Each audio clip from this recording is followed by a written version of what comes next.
في المصيدة فيديو جديد قلنا نضحك شوية ونفك الضغط اللي علينا قبل ماتش الشباب بلوزداد، وجبت لكم واحد بيتكلم عن زيزو. زيزو ايه؟ زيزو البالونة. ايه ده؟ معلش يمكن اكون انا سمعت غلط، قولها لي تاني. زيزو البالونة.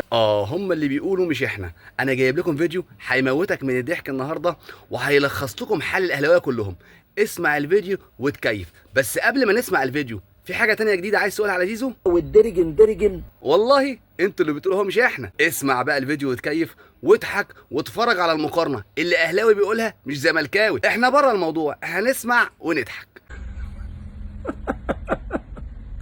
يا خبر ابيض يا جدعان على الكلام اللي هقوله.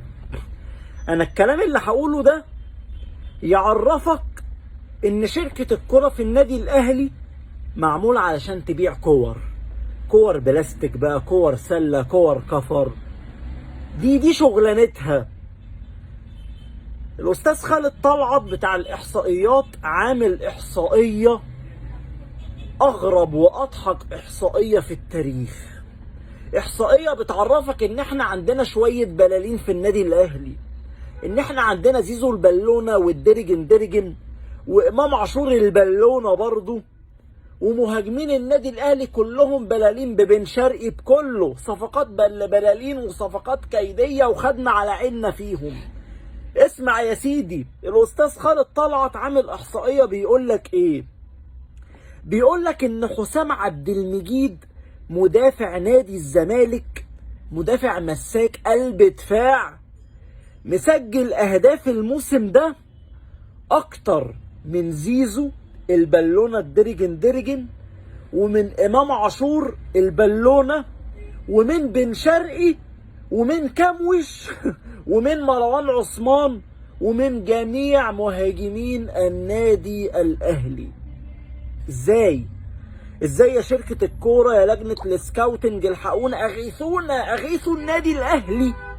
شركة الكورة بتبيعوا الكورة بكام دلوقتي يا جدعان؟ بعد الاسعار ما غلت الكورة بكام عندكم؟ الله يبارك لكم. عايزين عشان عندي حجز بكرة الساعة 8. اسمع يا سيدي، قال لك حسام عبد المجيد لعب 31 مباراة سجل 6 اهداف. زيزو البالونة لعب 27 مباراة سجل 4 اهداف. اشرف بن شرقي البالونة لعب 34 مباراة سجل 3 اهداف. امام عاشور لعب 15 مباراة سجل هدفين. يا نهار ابيض يا جدعان، يا نهار ابيض على الضحك يا جدعان. يعني حسام عبد المجيد المساك، يا ريته حتى باك شمال ولا باك يمين، ده مساك، مدافع مساك. بسم الله ما شاء الله يا عم الزملكاوي، انت الدنيا معاك بسم الله ما شاء الله، السهم ضارب في العلالي، واحنا عندنا كومش. حسام عبد المجيد المدافع مسجل اهداف اكتر من مهاجمين النادي الاهلي وصناع اللعب في النادي الاهلي مجتمعين. حد يمنشن للكابتن احمد بلال، الله يبارك لكم. حد يقول للكابتن احمد بلال يطلع دلوقتي يسيبه من ناصر منسي بس ومصطفى محمد ويتكلم على مهاجمين النادي الاهلي اللي مش عارفين يسجلوا اهداف اكتر من مدافع نادي الزمالك. قولوا للكابتن بلال ومنشنوا للكابتن بلال واعملوا شير للفيديو عشان يوصل للكابتن احمد بلال ويسكت شويه. سلام. وده طبعا كلام واحد اهلاوي مش زملكاوي، عشان لما الزملكاوي يقول الكلام دوت بيقول لك يا عم ده انت مولع نار عشان اخدناهم منك، بالرغم ان انت ما اخدتش مني غير زيزو اللي مشطب كوره اصلا، لكن بن شرقي انت واخده من بره، امام عاشور كان راجع لي وانت اخدته. بس الحمد لله ان انتوا عملتوا ده كله، واشربوا اللي انتوا فيه، وان شاء الله نكسب الماتش.